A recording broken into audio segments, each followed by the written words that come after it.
भगवते वासुदेवाय। ओम नमो भगवते वासुदेवाय। ओम नमो भगवते वासुदेवाय। ओम नमो भगवते वासुदेवाय। ओम नमो भगवते वासुदेवाय। ओम नमो भगवते वासुदेवाय। ओम नमो भगवते वासुदेवाय।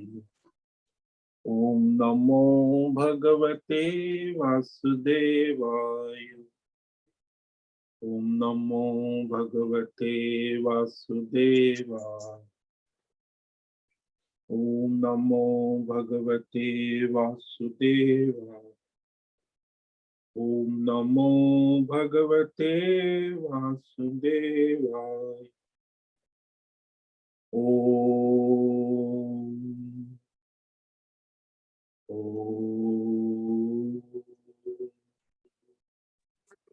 ओम ओम श्री परमात्मने नमो नमः। ओम गंगणपतये नमो नमः। ओम सरस्वत्यै नमो नमः। ओम गुरुभ्यो नमो नमः। ओम सहना भवतु सहनौ भुनक्तु सह वीर्यं करवावहै तेजस्विनावधीतमस्तु मा विद्विषावहै। ओम शांति शांति शांति। सदाशिव समारंभां शंकराचार्य मध्यमाम् अस्मदाचार्य पर्यन्तां वंदे गुरु परंपरा। वंदे गुरु परंपरा।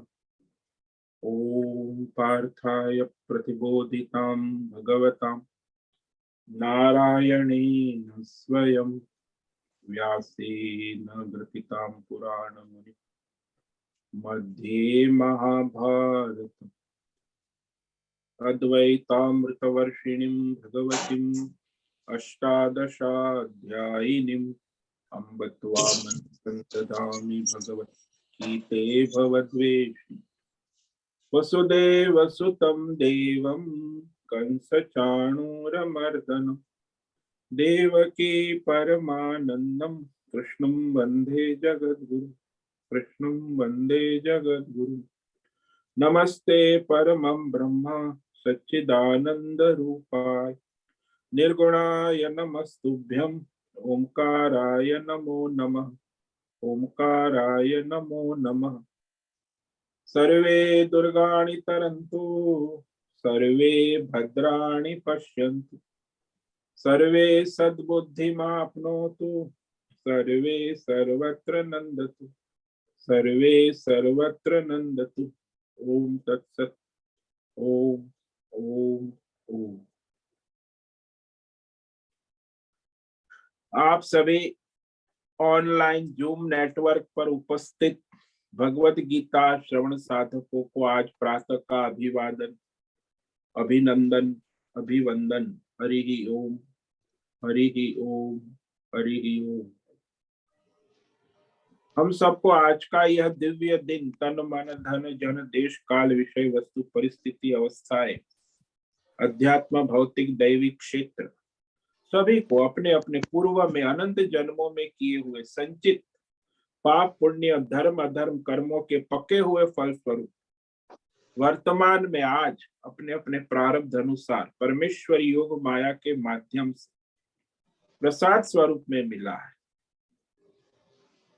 अतः आज का यह दिव्य दिन परमार्थ हेतु निष्काम सेवा यज्ञ देव यज्ञ ऋषि यज्ञ पितृ यज्ञ नृ यज्ञ भूत यज्ञ सात्विक दान शारीरिक वाचिक मानसिक तप निष्काम कर्म योग ध्यान योग भक्ति योग ज्ञान योग साधनाएं वेद शास्त्रों का अध्ययन अध्यापन स्वाध्याय उपासना आराधना के लिए समर्पित करे और कराए अत्यंत दुर्लभ मनुष्य जीवन की प्रत्येक क्षण परमार्थ हेतु सार्थक करे और कराए। आज है विक्रम संवत 2079, पौष मास कृष्ण पक्ष की एकादशी। ये दोपहर को सायं 4:02, उसके बाद द्वादशी लग जाती। आज है अनुराधा नक्षत्र सायं 5:21 तक, उसके बाद ज्येष्ठा नक्षत्र लग जाती। आज है बुधवार और यहाँ ऋषिकेश का न्यूनतम तापमान रात्रि का 5 डिग्री और दिन का 21 डिग्री रहा है। वायु की गति 5 प्रति घंटा चल रही, कोहरा छाया हुआ है और गंगा जी का निर्मल प्रवाह प्रवाहित हो रहा है। कलयुग का 5247वां वर्ष और ये ईस्वी सन 2023 18 जनवरी सुबह के 7 बजने वाले और 7वां वैवस्वत मनवंतर श्वेत वराह कल ब्रह्मा जी का 26वां दिन और 51वां वर्ष अभी चल रहा है। तो ऐसे अनंत कोटि ब्रह्मा और ब्रह्मांडीय परमेश्वर योग माया के अंतर्गत यह एक ब्रह्मांड, इस ब्रह्मांड में यह पृथ्वी लोक में समुद्र के ऊपर जम्बू द्वीप में वैदिक राष्ट्र एकमात्र विश्व का भारत, उत्तर हिमालय प्रांत, उत्तराखंड राज्य, टिहरी जिला, हरी भरी हिमालयन शिवालिक पर्वतमाला के अंतर्गत मणिकुट पर्वत के ऊपर नीलकंठ महादेव के सामने ऋषिकेश नगरी, मुनि की रेती, शीशम जाड़ी, अवधूतबाड़ा आश्रम के सी ब्लॉक के 5 नंबर कम पहले मंजिले से गंगा किनारे हम स्वामी उत्तमानंद सरस्वती भगवत गीता के आचार्य शिष्य स्वामी चिन्मयानंद सरस्वती महाराज चिन्मय मिशन, केवलाद्वैत वेद व्यास शंकराचार्य की श्रृंगेरी संन्यास परंपरा से शिक्षित दीक्षित सनातन वैदिक भारतीय हिंदू धर्म अनुसार संपूर्ण भगवत गीता ज्ञान यज्ञ ऑनलाइन जूम नेटवर्क पर चैतन्यमय जीवंत लाइव प्रसारण के अंतर्गत भगवत गीता व्याख्यान माला में अध्याय 18 के श्लोक नंबर 17 पर संस्कृत एवं हिंदी में व्याख्यान करेगी। दिव्य पवित्र सरल व्यावहारिक सटीक पूर्ण वर्ण अक्षर पद वाक्य पंक्ति श्लोक अध्यायों की संगति संधि अन्वय शब्दार्थ वाक्यार्थ भावार्थ रहस्यार्थ के यथार्थ तात्पर्य सहित वैदिक शास्त्र वेद व्यास साहित्य शंकर भाष्य परंपरागत अष्ट सन्यासी आचार्यों की टीका टिप्पणी सहित आज का यह दिव्य व्याख्यान करेगी। कृपया आप सभी श्रद्धा भक्ति और ध्यान से परिपूर्ण होकर के यह दिव्य श्रवण साधना करें, कुछ ग्रहण करें, धारण करें, जीवन में चरितार्थ करें, उसमें निरंतरता लाए, अपनी अपनी आध्यात्मिक भौतिक दैवी अशांति द्वंद्व मोह विक्षेप और शास्त्रीय भ्रम भ्रांति से रहित होकर के शरीर इंद्रिय प्राण मन वचन कर्म से एक रूप एकाग्र होकर के शुद्ध सात्विक सूक्ष्म वेद शास्त्र अनुसार भगवत विवेक बुद्धि करे। पुनः पुनः इस व्याख्यान का श्रवण करे, मनन करे, चिंतन करे, चर्चा विचारणा करे और प्रचार प्रसार करे, लिंक भेजे, ग्रुप में शेयर करे, अपना और सबका परम कल्याण करे और कराए। ओम तत्सत। ओम ओम ओम। तो कल हमने श्लोक नंबर 17 पर व्याख्यान किया था, अध्याय 18 मोक्ष संन्यास योग, जिसमें भगवान ने कर्तृत्व अभिमान से रहित होकर कर्तव्य करने वाले की परमार्थ दृष्टि की यहाँ महिमा कही कि भाई परमार्थ दृष्टि से तो वह कुछ करता नहीं है, व्यवहारिक दृष्टि से जो कर रहा है वो आभास मात्र है। जैसे कलाकार कुछ कर नहीं रहा, पात्र जो है, पात्र के धारण कर पात्र की उपाधि को प्रकाशित कर रहा है कलाकार। वास्तव में कलाकार अकर्ता है, पात्र ही कर्ता और भोक्ता है। ऐसे ही यहाँ भी जो आत्मा है, परमात्मा है, वो तो अकर्ता है, साक्षी है, दृष्टा है, सत्ता देता है, लेकिन जो वास्तविक है वह दिखाई नहीं देता। और जो प्रकृति के अनुसार जो जीवात्मा है वो व्यवहार में कर्तृत्व अभिमान से अपने को कर्ता और भोक्ता मानता है। लेकिन जिसमें ये कर्तृत्व भोक्तृत्व अभिमान नहीं है, उसके बारे में भगवान ने कहा, यस्य नाहंकृतो भावो बुद्धिर्यस्य न लिप्यते हत्वापि सैमान् लोकान् न हन्ति न निबध्यते। तो ज्यादातर संसार में मनुष्य की ऐसी बुद्धि होती है, पाप पुण्य धर्म अधर्म कर्म मैंने किया, इसका फल मैं भोगूंगा। तो वो अज्ञानी की बुद्धि होती। लेकिन ज्ञानी कहते हैं यहाँ की जिस को भगवत ज्ञान है तो उसमें बुद्धि में विवेक जागृत हो चुका है। तो मैं कर्ता अहंकृत भाव, यानी ऐसी बुद्धि नहीं है कि मैं करता हूं, करने वाला हूं, कराने वाला हूं, ऐसी वृत्ति, ऐसा विचार, ऐसा संकल्प, ऐसा निश्चय उसका नहीं है। तो फिर वह उसकी बुद्धि में जो विवेक जागृत हो गया है, इसीलिए सांसारिक पाप पुण्य धर्म अधर्म प्रकृति के कार्य आध्यात्मिक भौतिक दैवी सभी कर्मों में न लिप्यते, कर्मों का संग नहीं करता, लिप्त नहीं होता। जैसे पात्र के सभी कलाकारों लिप्त नहीं होता, पात्र के सारे कर्मों से, अच्छे बुरे कर्मों से कलाकार लिप्त नहीं होता, कलाकार उस पात्र का संग नहीं करता, असंग ही रहता है। पात्र करते हुए भी असंग रहता। अहंकर्ता अहंकार जीव का बाध होने पर केवल साक्षी आत्मा ही रह जाती। ऐसे जो अज्ञान से मैं करता मैं भोगता ऐसी जो बुद्धि है, उसका बाध होने पर मैं साक्षी चैतन्य आत्मा हूं, ऐसा विवेक बुद्धि में जागृत हो जाता कि मैं ही परमात्मा स्वरूप साक्षी दृष्टा अकर्ता।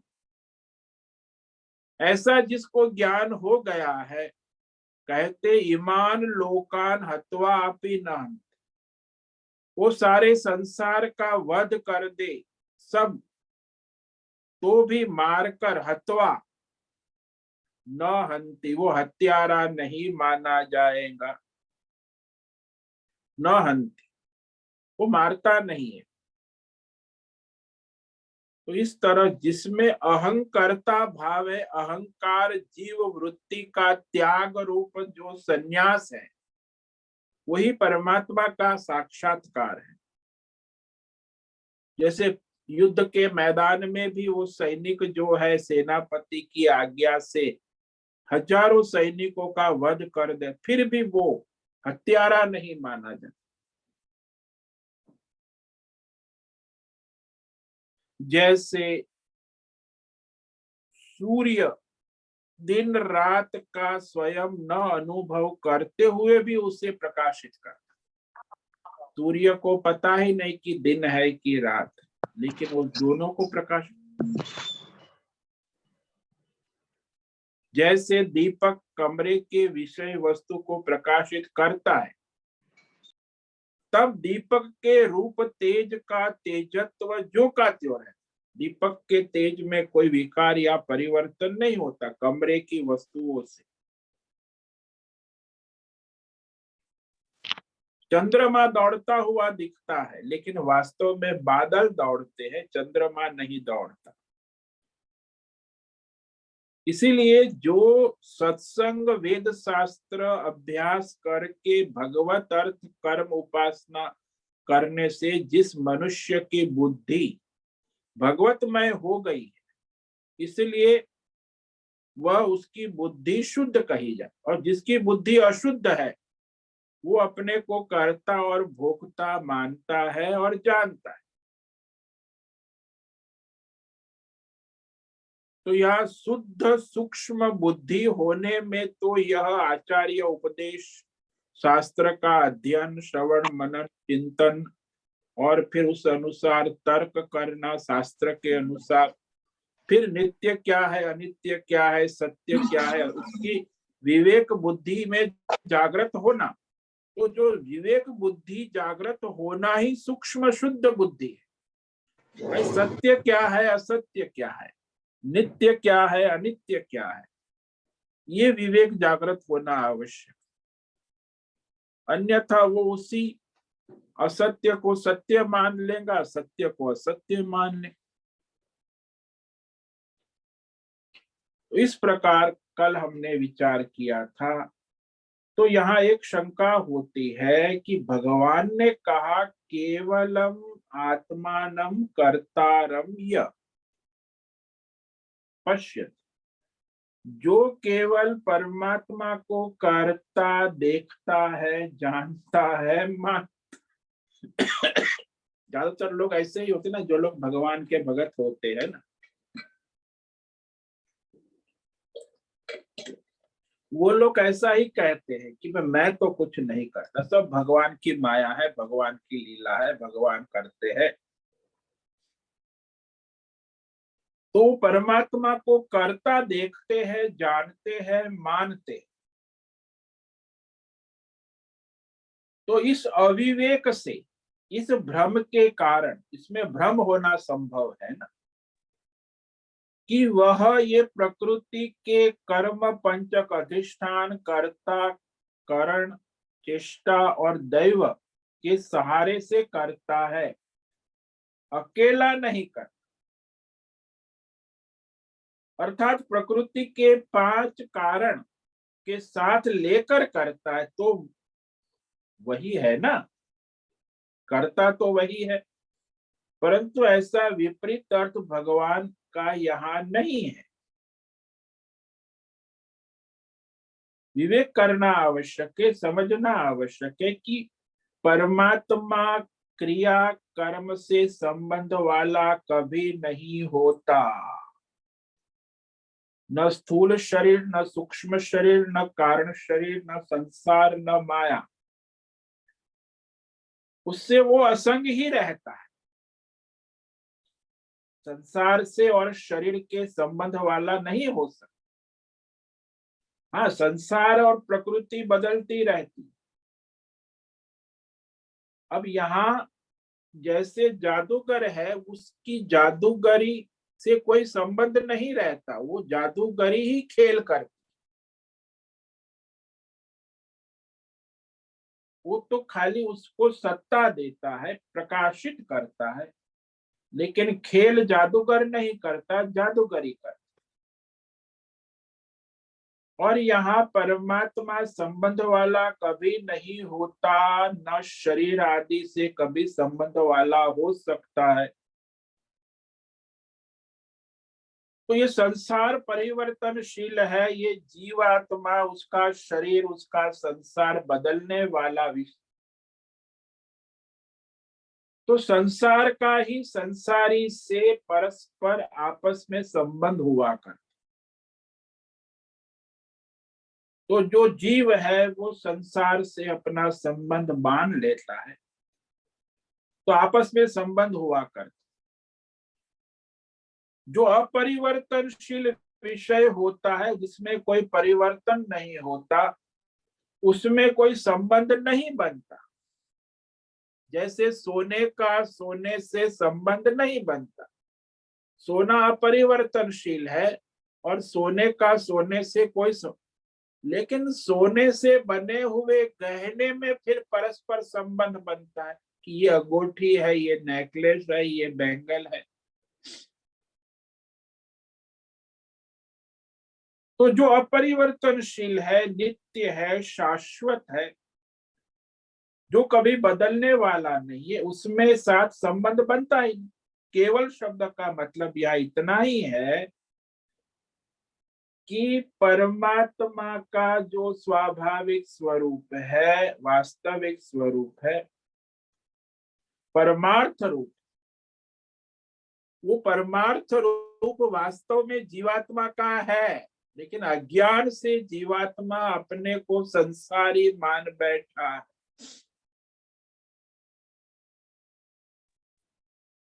जीवात्मा का अपना वास्तविक स्वरूप परमात्मा में ही है। यानी जैसे सारे गहने का वास्तविक स्वरूप सुवर्ण में है, लेकिन वो गहना मान बैठा है कि मैं अंगूठी हूं, मैं नेकलेस हूं, और आपस में कंपटीशन करती है, अंगूठी, नेकलेस, बैंगल्स।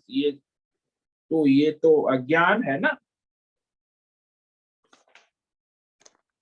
तो यहाँ व्यवहारिक दृष्टि से जो कर्तापन दिखता है, वास्तव में परमार्थ कर्तापन नहीं रह सकता। तो अज्ञान से कल्पित जो नाम रूप उपाधि में कर्तापन भोक्तापन रहेगा। जैसे कलाकार में कर्तापन भोक्तापन नहीं है, लेकिन वो जो पात्र है देवदत्त भिखारी, उसमें कर्तापन और भोक्तापन रहेगा, क्योंकि वो काल्पनिक पात्र है ना, माया कल्पित। वो पात्र में निरंतर परिवर्तन भी होता रहेगा। परंतु यहाँ बार बार वेद शास्त्र यही कहता है, भगवान ने भी बताया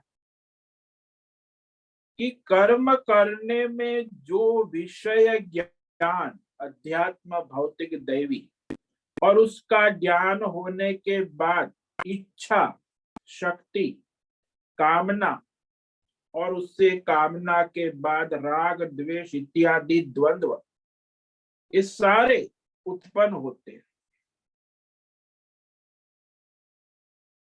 कारण अज्ञान से, अपने वास्तविक स्वरूप को न जानने के कारण प्रतीति होती है संसार की, संसारी पने की।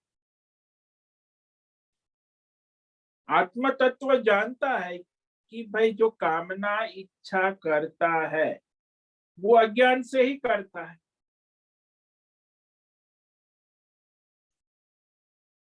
तो अज्ञान के कारण कामना, और कामना के कारण कर्म, कर्म करेगा तो कर्ता, और कर्ता होगा तो भोक्ता फल का, और ये संसार चक्र उसका चलता रहे। तो भगवान तो पहले भी 13वें अध्याय में कह दिया है क्षेत्र क्षेत्रज्ञ में कि ये तो सारे क्षेत्र के धर्म है। इच्छा, द्वेष, सुखम, दुखम, संघात, चेतना, धृति, इति क्षेत्रम समा। एक क्षेत्र है, समास में भगवान ने कहा 13वें अध्याय। तो आपकी इच्छा है, कामना है, धैर्य है, धृति है, राग है, द्वेष है, ये सारा जो है क्षेत्र का धर्म है, संसार का धर्म है, प्रकृति का धर्म है, भौतिक अध्यात्म क्षेत्र में गिना। क्योंकि ये प्रकृति का धर्म है और वो जड़ है। प्रकृति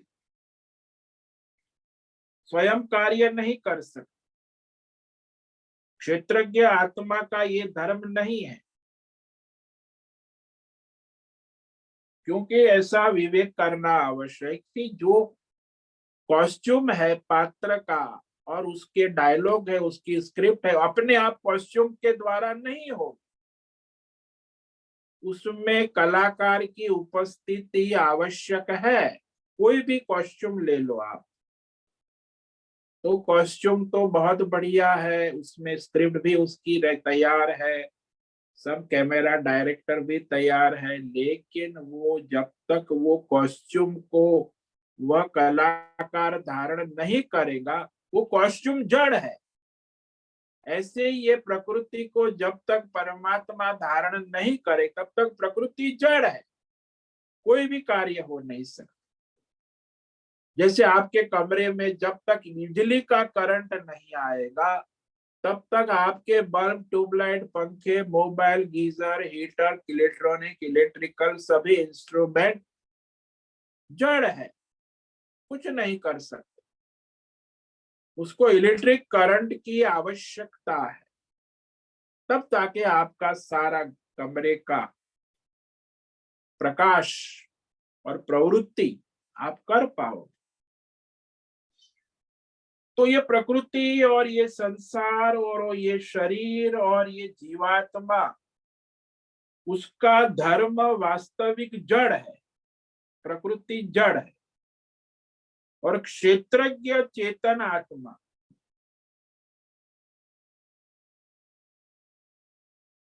अब यहाँ क्षेत्रज्ञ आत्मा ने इच्छा की ऐसा कहते, लेकिन वो आत्मा को इच्छा करता नहीं, आत्मा के अज्ञान से इच्छा होती। और जो पूर्ण है, पूर्णता में स्थित है, उसे कहां से कामना इच्छा हो सकती। लेकिन जो अपनी पूर्णता का अज्ञान है, तो मैं अपूर्ण हूं, मैं अपूर्ण है तो उसे पूर्ण होने की कामना होगी कि मुझे पूर्ण होना है। उसके लिए फिर पूर्णता का आलंबन भौतिक, आध्यात्मिक, दैवी पूर्णता के लिए विषयों के पीछे दौड़ेगा। कोई भौतिक विषय से पूर्ण होना चाहता है, कोई आध्यात्मिक विषय से पूर्ण, कोई दैवी शक्तियों से पूर्ण होना चाहता, लेकिन वो तो अपूर्ण है ना। तो अपूर्णता में पूर्णता तो हो नहीं सकती। इसीलिए भगवान ने प्रकृति को जड़ कहा है। जड़ धर्म ही है, शास्त्रों में भी प्रकृति और संसार जड़ है। जैसे कार जड़ है, कार अपने आप नहीं चलेगी, उसे चलाने के लिए चेतन ड्राइवर चाहिए। तो जड़ धर्म है। परमात्मा क्षेत्रज्ञ, क्षेत्र तो जड़ ही है ना, संसार, और क्षेत्रज्ञ को उससे अलग बताया, असंग बताया। तो ये भौतिक, अध्यात्म, दैवी, प्रकृति, जगत के कारण जो ऐसी प्रतीति होती कि ये सब परमात्मा करने वाला है, अरे भाई परमात्मा कुछ नहीं करता है, वो सत्ता मात्र देता है। उन सब क्षेत्र धर्म जो प्रकृति का है वो माया से आभासित है। भौतिक, अध्यात्म, दैव, क्षेत्र धर्म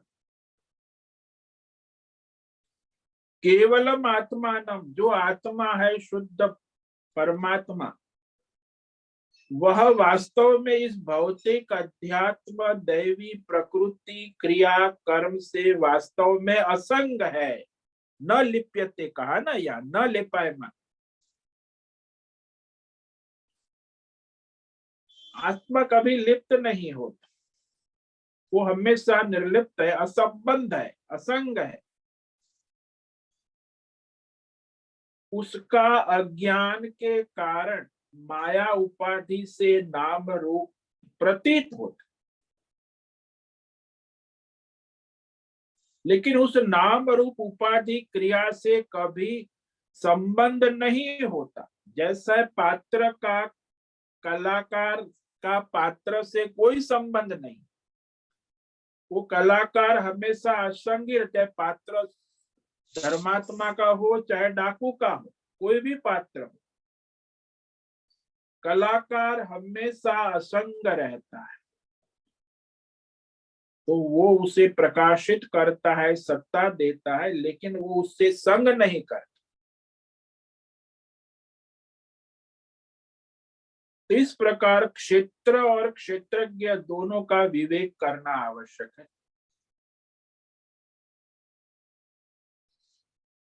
कि क्षेत्र जड़ है और क्षेत्रज्ञ चेतन है, चैतन्यमय है।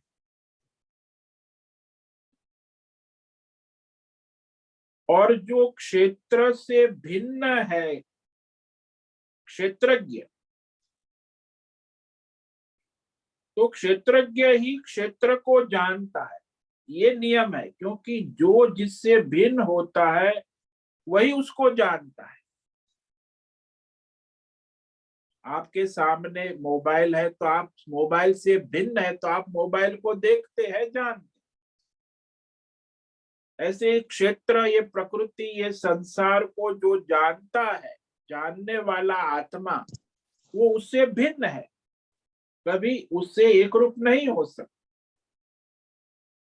क्योंकि कोई भी वस्तु संसार में ले लो, जो जिससे भिन्न होती है वो भिन्न वही उसको जानता है। ज्ञेय, उससे जानने वाला भिन्न ही होता है। क्षेत्र संसार के द्वारा जो किया गया, संसार में जो हो रहा है, वह जानने वाला आत्मा क्षेत्रज्ञ वो कुछ नहीं करता। तो संसार में जो हो रहा है, जीव जो कर रहा है, वो क्षेत्रज्ञ आत्मा के द्वारा किया हुआ हो ही नहीं सकता।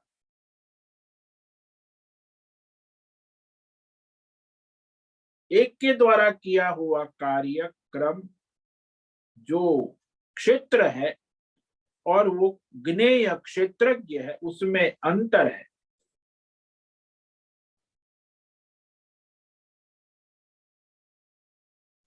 तो यहाँ ये बहुत ही विवेक की आवश्यकता है। युक्ति से समझ लो कि कभी भी ज्ञाता ज्ञेय नहीं हो सकता। ज्ञेय पदार्थ है, विषय है, और ज्ञाता उसको सत्ता देने वाला, प्रकाशित करने वाला है।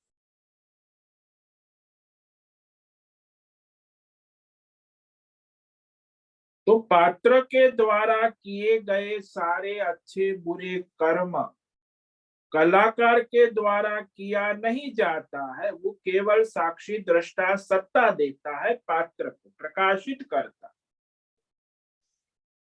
तो कोई भी पात्र के कर्म कलाकार के कर्म हो नहीं सकते। कलाकार हमेशा पात्र को प्रकाशित करता है, सत्ता दे, शक्ति देता। किसी भी युक्ति से संभव नहीं हो सकता। अज्ञान के कारण ही ऐसी प्रतीति होती है कि ये कलाकार कर रहा है पात्र को, लेकिन पात्र के कर्म से कलाकार का कोई संबंध नहीं है। ऐसे जीवात्मा के कर्म से उसके आत्म स्वरूप परमात्मा का कोई संबंध, वो प्रकृति माया में हो रहे हैं।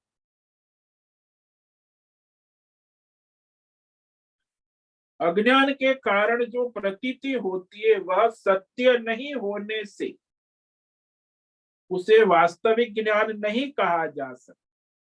मिथ्या आभास माया मात्र है। इसलिए जो मनुष्य अपने को कर्ता भोक्ता मानता, वो कर्ता भोक्ता क्षेत्र प्रकृति कर्म पंचक का धर्म है। प्रकृति में, क्षेत्र में, कर्म पंचक में जो हो रहा है वो उसके प्रकाशक साक्षी क्षेत्रज्ञ में नहीं हो सकता। इसलिए कर्तृत्व भोक्तृत्व सारा जो है वह क्षेत्र का ही धर्म रहे। भगवान का यहाँ स्पष्ट कहना है और वो भी उचित है। मैंने किया ऐसी निश्चयात्मक बुद्धि के अभाव से जो संस्कृत बुद्धि वाला है कि वह न करता है न कराता, तो उसको विवेक जागृत हो गया। विवेक की बुद्धि है कि ये तो मैं प्रकृति के अनुसार हो रहा है, मैं तो साक्षी दृष्टा आत्मा हूं, तो न करता हूं न कराता हूं, न उससे बंधन में हूं, कर्म के फल के बंधन में भी नहीं आता, आत्मा नहीं आता। तो जो अज्ञान से करता हुआ है वही भोक्ता बंधन में आता है।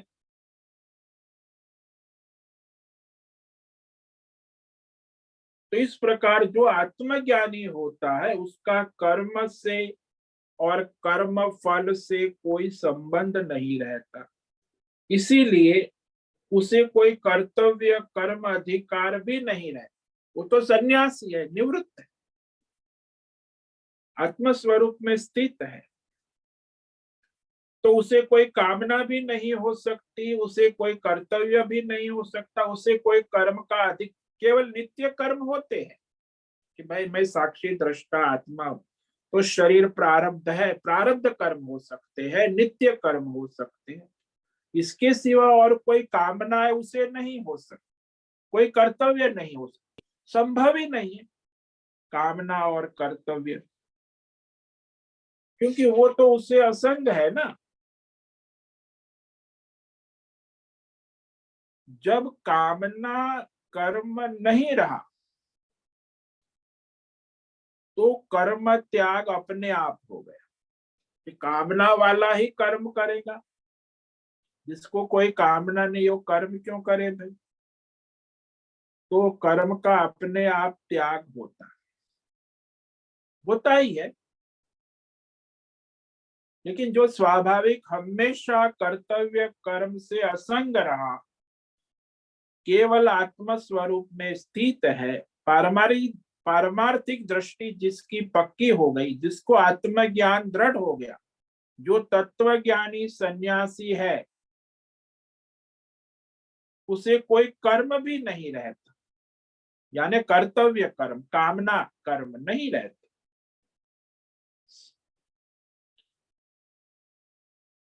तो जो विवेकी है और उसे कभी न कभी कहीं न कहीं विवेक से कर्म छूटते हैं, कर्म का बंधन बनता नहीं।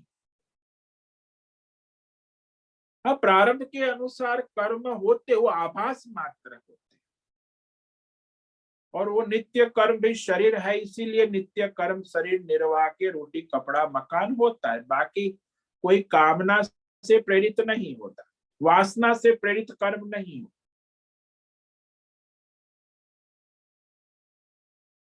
तो स्वाभाविक जो प्रकृति है वह प्रकृति को वो जान चुके हैं, इसीलिए शरीरधारी जो कोई है अज्ञानी है, उसके लिए संभव ही नहीं है ना। वो तो अपने को अपूर्ण मानता है, अपने को कर्ता मानता है, भोक्ता मानता है अज्ञान के कारण। तो आगे भगवान ने कहा ना, जो अज्ञान के कारण देह भूत, मैं ये शरीर हूं, ये संसार मेरा है, ऐसी अहम मम वृत्ति वाला है, प्रवृत्ति वाला है, मैंने इस शरीर को धारण किया, ये मेरा संसार है, इसको भी मैंने धारण किया है, ऐसी जिसकी बुद्धि निश्चित है, वो कर्म का त्याग कर ही नहीं सकता, कर्म से छूट नहीं सकता, क्योंकि उसको तो काम्य कर्म भी होंगे, कामनाएं होंगी, वासनाएं होंगी, और संसार मेरा है, मैं शरीर हूं, ये शरीर मेरा है, शरीर को रखने के लिए संसार भी चाहिए, संसार में भी संसार को रखने के लिए कर्म करने चाहिए, तो उसकी कामनाएं व्यष्टि समष्टि बनी रहे।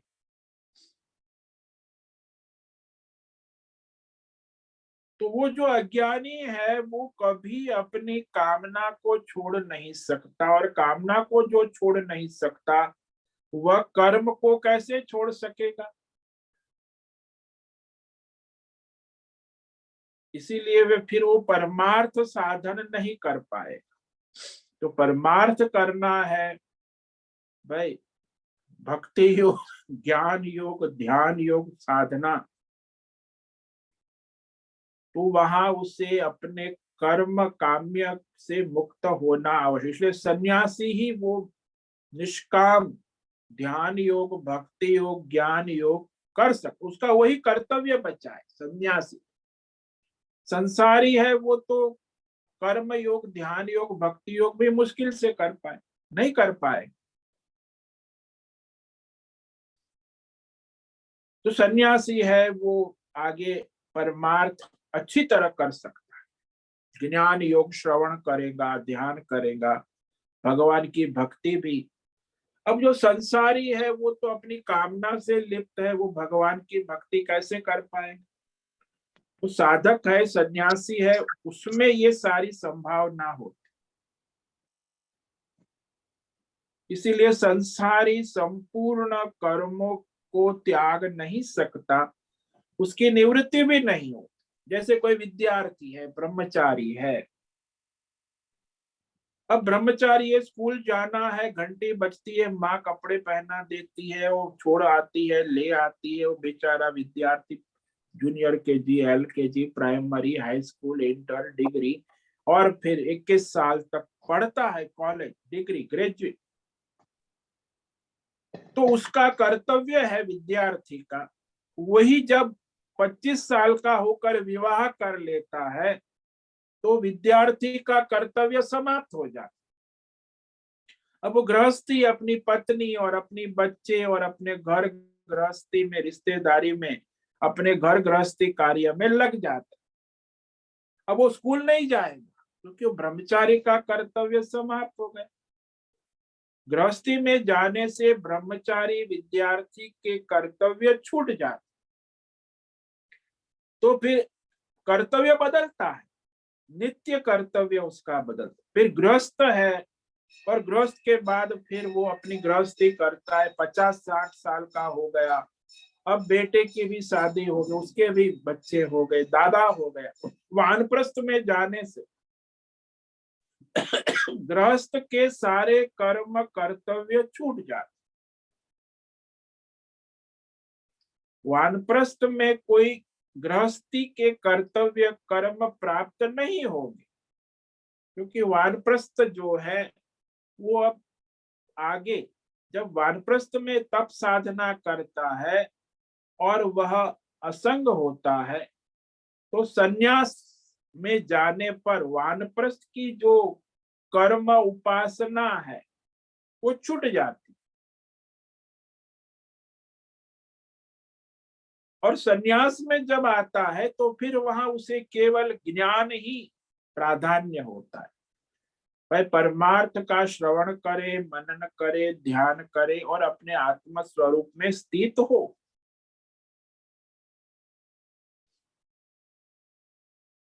तो यहाँ कर्तव्य भी बदलता रहे, जैसे जैसे अवस्थाएं बदलती है।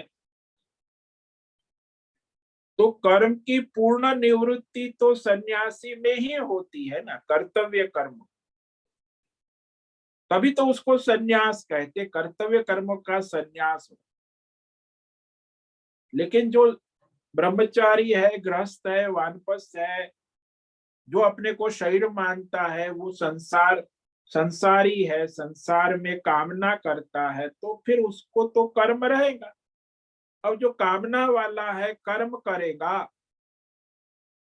तो भगवान ने कह दिया ना कि इष्टम अनिष्टम मिश्रम त्रिविध कर्मण, उसे 3 प्रकार के कर्म फल है।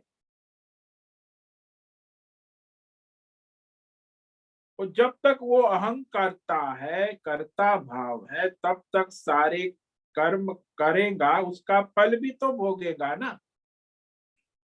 वो अपने कर्तव्य कर्मों का त्याग नहीं कर सकता। इसीलिए जो ईश्वर समर्पित भाव से निष्काम कर्म योग करता है, तो फिर वह धीरे धीरे इस कर्म बंधन से छूटता है। और जिस सन्यासी को परमार्थ तत्व दर्शन हो गया है, वो तत्व ज्ञान, उसके लिए तो सांसारिक सभी कर्तव्य कर्म, काम्य कर्म और सांसारिक कर्म समाप्त हो चुके, कर्म और फल भोग भी समाप्त हो चुका। वो तो प्रारब्ध के अनुसार उसका शरीर केवल चलता है, और शरीर के लिए नित्य रोटी कपड़ा मकान वो भी प्रारब्ध से चलता है।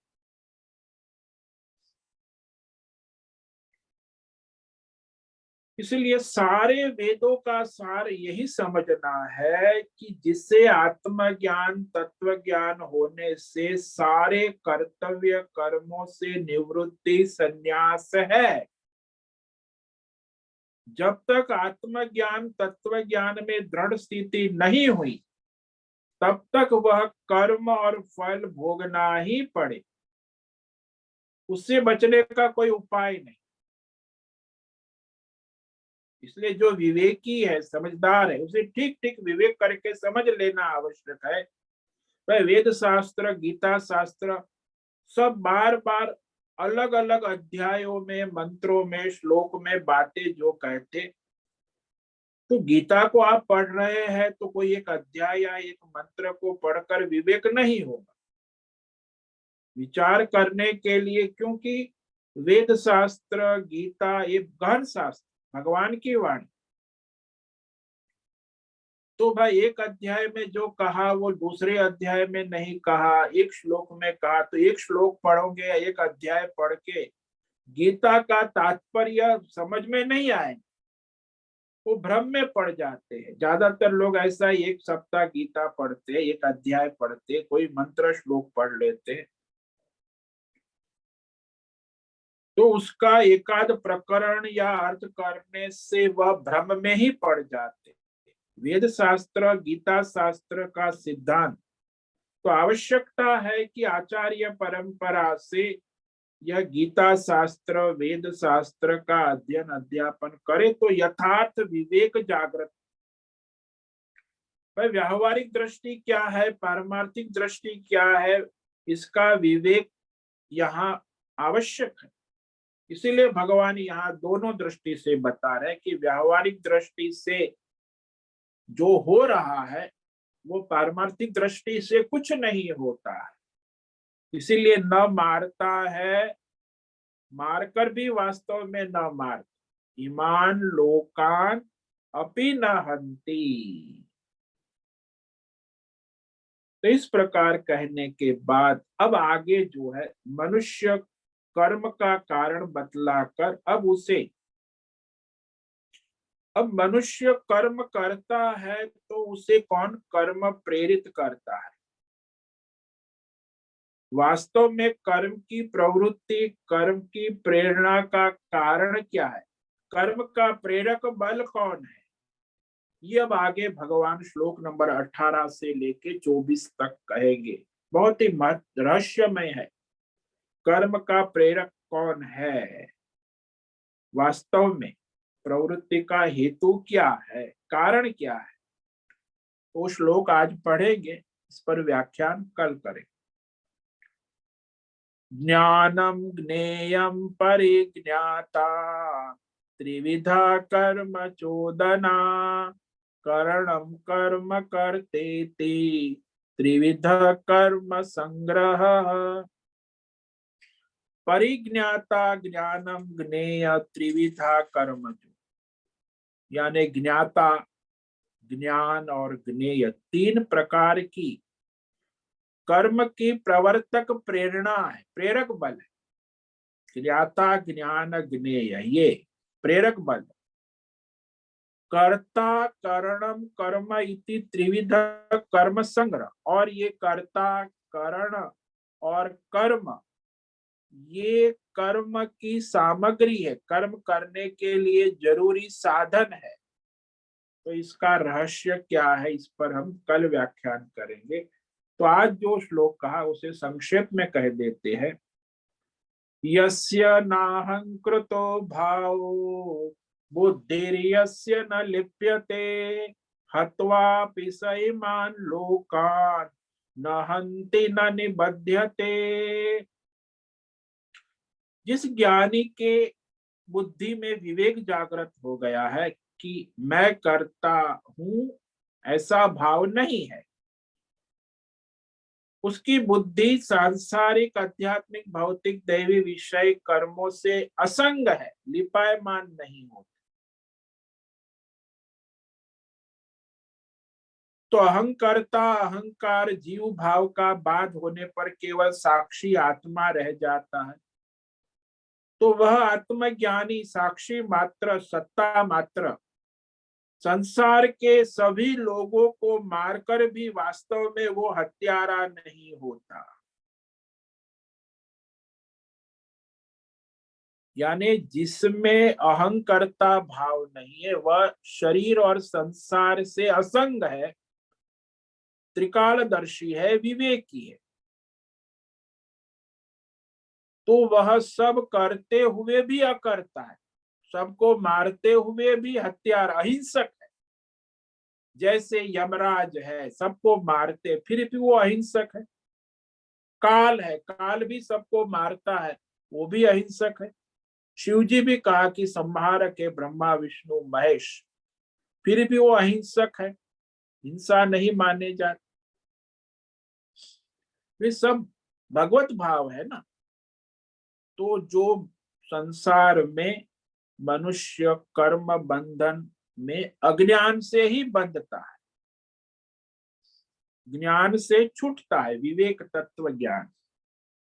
ओम नमो नारायणाय, ओम नमो नारायणाय, ओम नमो नारायणाय, ओम नमो नारायणाय, ओम नमो नारायणाय। कायेन वाचा मनसेन्द्रियैर्वा बुद्ध्यात्मना वा प्रकृते स्वभावः करोमि यद्यत् सकलं परस्मै नारायणायेति समर्पयामि, नारायणायेति समर्पयामि। ओम सर्वे भवन्तु सुखिनः, सर्वे सन्तु निरामयाः, सर्वे भद्राणि पश्यन्तु, मा कश्चित् दुःखमाप्नुयात्, अस्तु मा सद्गमय, तमसो मा ज्योतिर्गमय, मृत्योर्मा मृतंगमय। ओम पूर्णमद पूर्णमिदं पूर्णात् पूर्णमुदच्यते पूर्णस्य पूर्णमादाय पूर्णमेवावशिष्यते। ओम शांति शांति शांति। शंकरं शंकराचार्यं केशवं बादरायणं सूत्र भाष्य कृतौ वंदे भगवन्तौ पुनः पुनः। ईश्वरो गुरुरात्मेति मूर्तिभेद विभागिने व्योमवद्व्याप्तदेहाय दक्षिणामूर्तये नमो नमः। ओम गुं गुरुभ्यो नमो नमः। ओम तत्सत ब्रह्मार्पणमस्तु। ओम ओम ओम।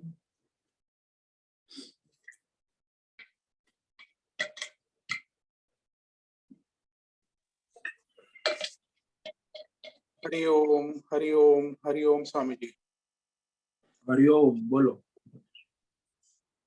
स्वामी जी। तो यहाँ प्रकृति जो है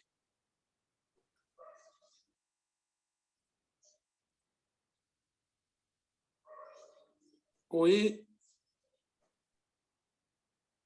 संसार का मूल है। हाँ, कर्ता भोक्ता प्रकृति ही है। तो मनुष्य जीव जो है अज्ञानता के कारण अपने आप को जीव मान बैठा है। तो अपना स्थूल शरीर सूक्ष्म शरीर ये सब प्रकृति है, मगर वो अपने आप को मैं मानता है हाँ, अज्ञान से। वो अज्ञान से मैं मानता है। तो जीव जो है अज्ञान से वो अपनी कामना इच्छा वासना को भी मैं मानता है। हाँ, मेरी मेरी मेरी जो का। काम, हाँ, काम क्रोध मोह, हाँ, ये सब मैं और मेरा मानता है अज्ञान से। है वो प्रकृति हाँ। है, और वो अज्ञान से उसको अपना मान बैठता है और वो जीव उसमें उलझ जाता है। हाँ, मोहित हो जाता है। जीव जो है वो तो शुद्ध स्वरूप में तो परमात्मा ही है, मगर हाँ अज्ञानता के कारण इसमें उलझ गया है। हाँ जी, हाँ जी। प्रकृति में उलझ गया है। हाँ, मोह माया में प्रकृति की। तो प्रकृति है, उसमें सब आ जाता है। स्थूल शरीर सूक्ष्म शरीर कारण शरीर। हाँ, अध्यात्म भौतिक दैवी जगत सारा संसार सब प्रकृति में आ जाता काम क्रोध लोभ मोह सब। राग द्वेष सब ये प्रकृति का खेल है। धर्म अधर्म मिश्र कर्म सब, और उसको माया कहते हैं। हाँ उसी को माया कहते हैं, मोह माया। जीव अज्ञानता के कारण उसमें उलझ गया और अपना मूल स्वरूप जो है उसे भूल गया। उसकी पूरा भूल गया।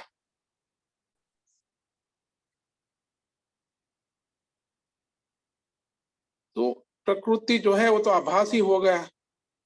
तो आभास ही है ना, मात्र आभास है, कल्पना है, भ्रम है, ये तो कह रहे हैं ना स्पष्ट। वहां कलाकार है तो वहां पात्र तो केवल आभास मात्र है ना। कॉस्ट्यूम भी वो जो पहना हुआ है, वो स्क्रिप्ट है, वो डायलॉग है, वो कैमरा है, लाइट है, ये सब सारा शूटिंग है। आप तो सारा आभास मात्र है, माया है। आंख कॉस्ट्यूम से लेके डायलॉग तक सब।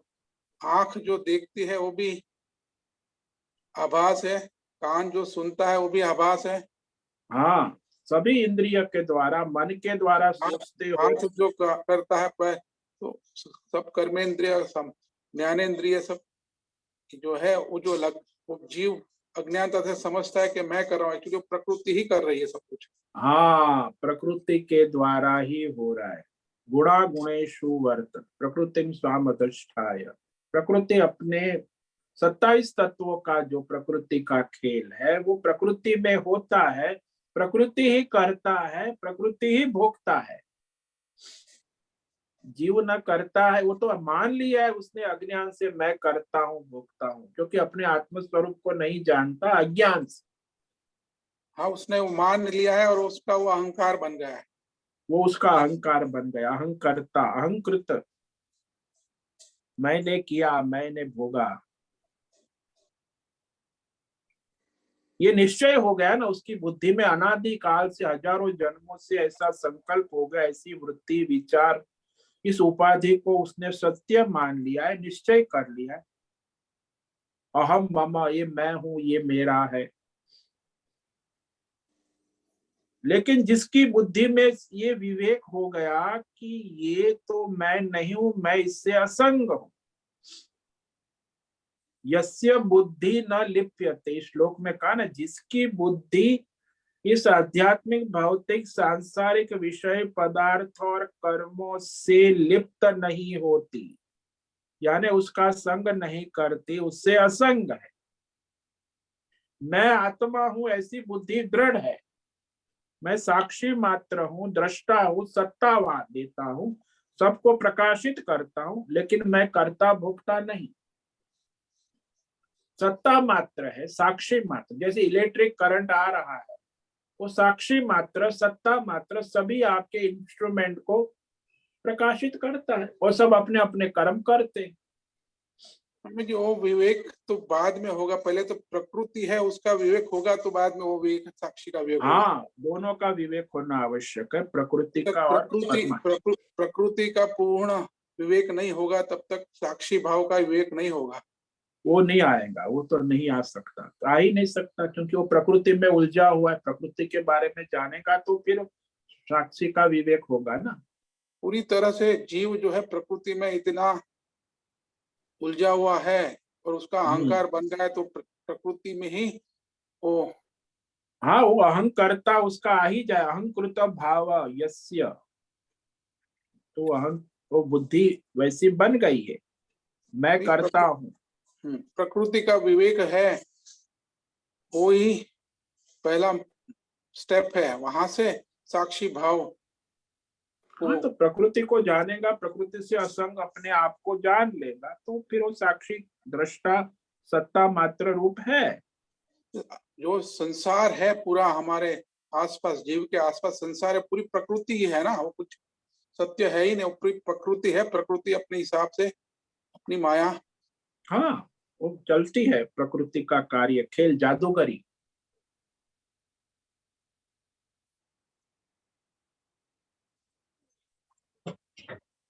बड़ा गहन है। हाँ, विवेक करना ये तो सूक्ष्म है ना। પ્રણામ સ્વામીજી। हाँ, बोले।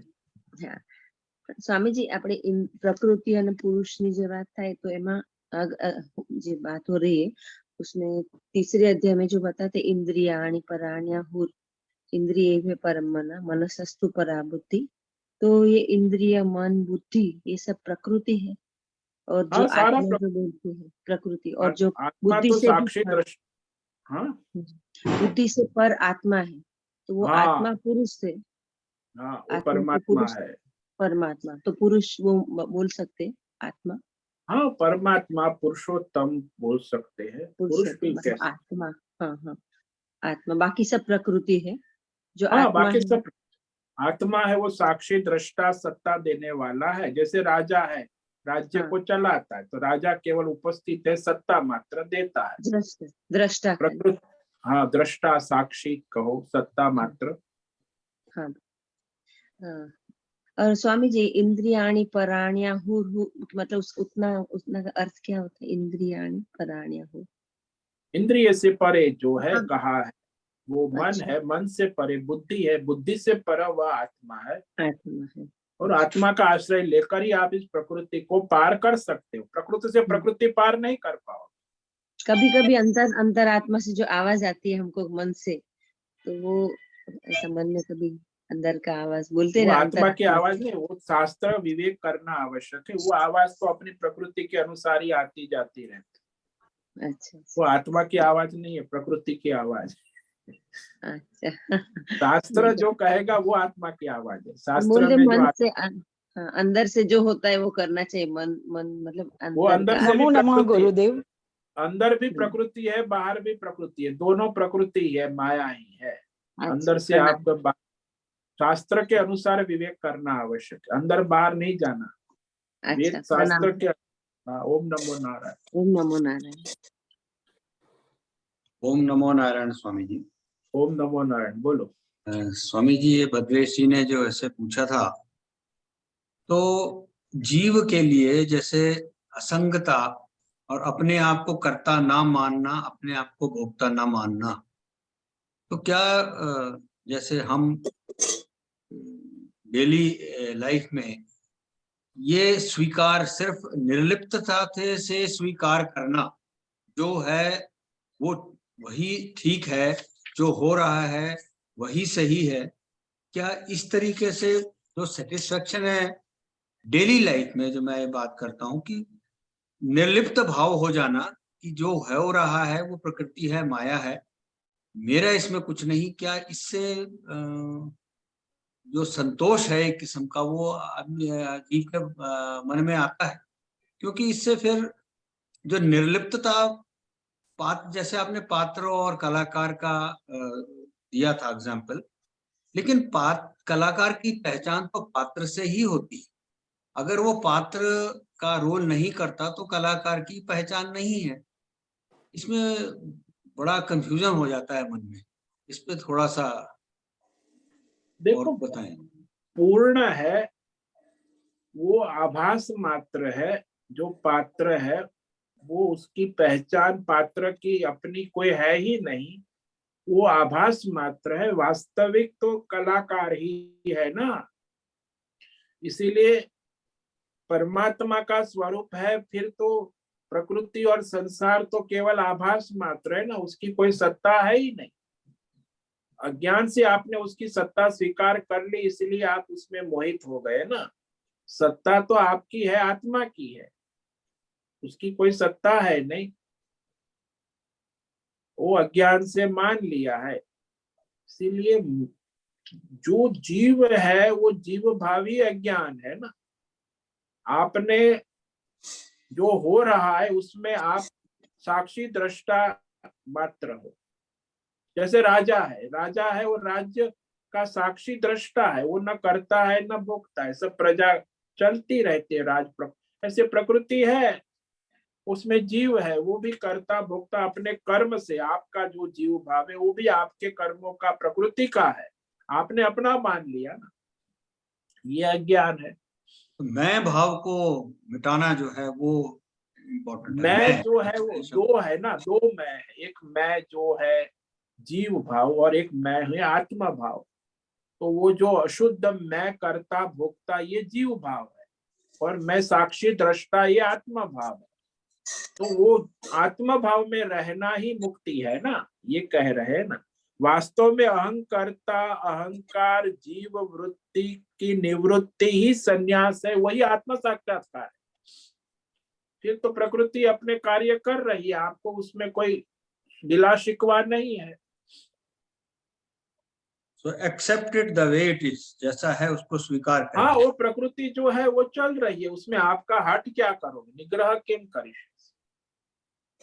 Swamiji, not only accepted way it is also accepting the way it is not. Both way, हाँ, जो नहीं है वो भी, जो है जी, और जी। नहीं है, दोनों दृष्टि से विवेक करना आवश्यक।